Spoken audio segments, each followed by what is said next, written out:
Good morning. हम लोग पढ़े थे इकाई 2 कृषि, जिसमें हम लोगों ने जाना कृषि की उपयोगिता भारत में क्या है। यानी भारत की अधिकांश जनता आज भी कृषि पर निर्भर है, उसी में अपना रोजगार ढूंढती है, उसी से जो व्यापारिक फसल लगाती है, व्यापार के लिए फसल लगाती है और वो अपना जीवन निर्वहन उसमें करती है और वो जीविका अपना चलाती है। यानी आज भी देखा जाए तो गांवों में सबसे अधिक जनसंख्या निवास करती है और उस जनसंख्या का मुख्य साधन जीवन जीने का आपको कृषि ही है। अब जनसंख्या वृद्धि के कारण जो कृषि योग्य भूमि है, जो कृषि योग्य भूमि है, उस पर दबाव काफी बड़ा है।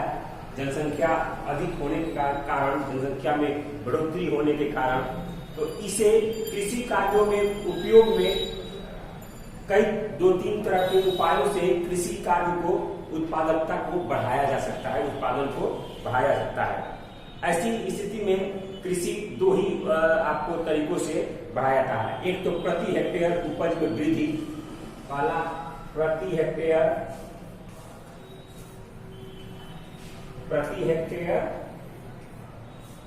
में वृद्धि, प्रति हेक्टेयर वृद्धि यानी प्रति हेक्टेयर जो भूमि है कृषि योग, उसमें अधिक उपज की वृद्धि करके। और दूसरा है शस्य गहनता, शस्य गहनता। दूसरा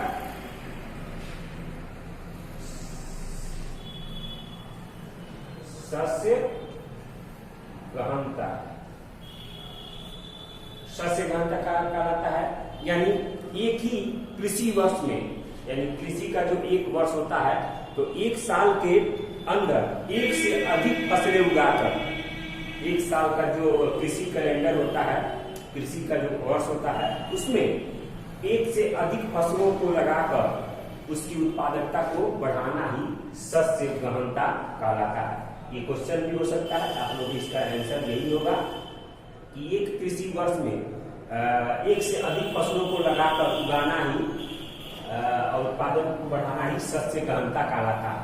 तो ये आप लोग ये तरीकों से, 2 तरीकों से हम लोग उत्पादकता को बढ़ा सकते हैं, उत्पादन कर सकते हैं अधिक से अधिक, और हमारे प्रति हेक्टेयर उपज में वृद्धि होगी तो उससे होगा।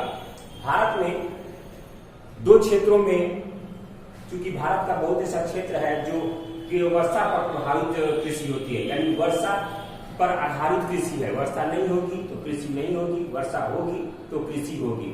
तो उसमें उसको हम लोग 2 भाग में बांटते हैं, एक शुष्क कृषि और एक आर्द्र कृषि। यानी एक शुष्क कृषि और एक आर्द्र कृषि।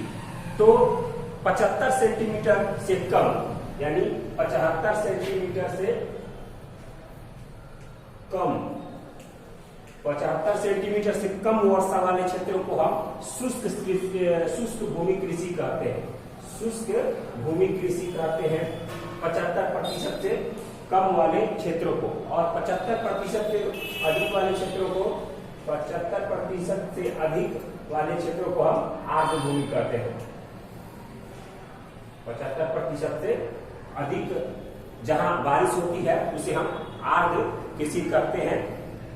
और इसमें आपको मोटे अनाज जैसे दलहन, तिलहन, कपास आदि इन चीजों को आपको इस भूमि पर लगाया जाता है, इसका उत्पादन किया जाता है। अब है कृषि के प्रकार।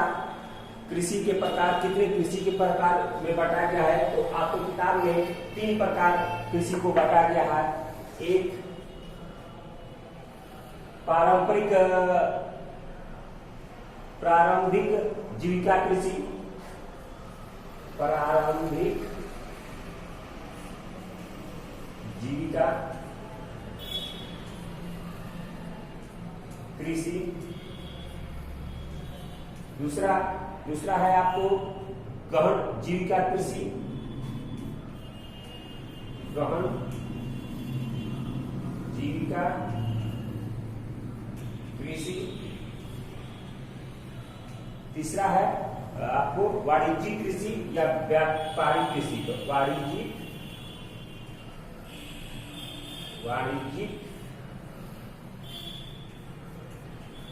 कृषि, ये आपको 3 कृषि क्षेत्र हैं। तो इसमें प्रारंभिक जीविका कृषि की है। प्रारंभिक यानी प्रारंभ काल से, यानी प्रारंभ काल से जो कृषि का स्तर होते आया है, कृषि जैसे की जाती है, उसे हम प्रारंभिक जीविका कृषि कहते हैं, जिसमें आज भी आपको बैलों से हल जोतने का, पुराने खाद बीज का उपयोग, मवेशी खाद जो है वो उसको पुराने बीजों का उपयोग, जो घर पे बीज रखा रहता है उस बीजों का उपयोग, इस तरह से इसमें आपको की जाती है प्रारंभिक जीविका कृषि। तो इससे सिर्फ खाने के लिए ही खाद्यान्न उत्पादन किया जा सकता है, खाने के लिए। इसमें आपको आधुनिक तरीके से कृषि नहीं की जा सकती है, तो इसमें ज्यादा से ज्यादा उत्पादन नहीं होता है, और ज्यादा से ज्यादा उत्पादन नहीं होने से आप इसको अधिक कहीं बेच नहीं सकते हैं, बस खाने भर लायक वो आपको इसमें आपको उत्पादन होता है। इसमें आपको ये कृषि को भारत के कई भागों में अलग अलग नाम से जाना जाता है, जैसे नागालैंड, मेघालय, मिजोरम में आपको इसको झूम खेती के नाम से जाना जाता है, मणिपुर और पागलू तथा छत्तीसगढ़ में बक्सर जिले में आपको अंडमान निकोबार में इसको दीपा कहा जाता है। तो इस कृषि को आपको अलग अलग क्षेत्रों में अलग अलग नाम दिया जाता है, और इस कृषि से ज्यादा उपज नहीं होती है, कम उपज होती है, और उसको सिर्फ खाने के लिए, अपने जीवन निर्वाह करने के लिए इस कृषि का उपयोग भारत में किया जाता है। दूसरा है गहन जीविका कृषि, जो आपको एक से अधिक फसलों को उसमें लगाया जाता है, और ऐसी कृषि आपको देश के सभी हिस्से में की जाती है, यानी अधिक से अधिक हिस्से में आपको गहन जीविका कृषि की जाती है। जनसंख्या ज्यादा बढ़ने के कारण, जनसंख्या ज्यादा होने के कारण इस तरह का कृषि का उपयोग आपको सबसे अधिक किया जाता है। नए नए किस्मों का आपको बीजों का प्रयोग किया जाता है, नए नए टेक्नोलॉजी का उपयोग किया जाता है, खाद बीज जो आ रहे हैं बन के कंपनियों में, उसका उपयोग किया जाता है, उन्नत किस्म के बीज, उन्नत किस्म के खाद, ये सारी चीजों का उपयोग करके अधिक से अधिक उत्पादन किया जाता है, और साल में एक या एक से दो भी फसल आपको उगाया जाता है, और वो उसका आप लोग खाने के लिए भी रखा जाता है, और व्यापार के लिए उसको बेचा भी जा सकता है दूसरे। तो ये आपको गहन जीविका कृषि में आता है। उसके बाद है वाणिज्यिक कृषि। इस कृषि विशेषतः आपको व्यापार के लिए ही इस कृषि का उपयोग किया जाता है, यानी वैसी कृषि जो व्यापार के लिए कच्चे माल के रूप में उत्पादन किया जाए, वैसी कृषि को ये आपको किया जाता है। जैसे भारत में चाय हो गया, कॉफी हो गया, रबड़ हो गया, गन्ना हो गया, केला हो गया आदि, ये रोपड़ फसलें कहलाती हैं, ये आपको वाणिज्यिक कृषि के अंतर्गत आती हैं। तो ये हो गया आप लोगों का 3 प्रारंभिक जीविका कृषि, गहन जीविका कृषि और वाणिज्यिक कृषि। आज के लिए इतना ही। अगले वीडियो में हम इसके आगे के चैप्टर और भी भारत में कितने प्रकार के फसलों का प्रारूप है, कितनी प्रकार की फसलें लगाई जाती हैं, उसके बारे में हम जानेंगे। आज के लिए इतना ही।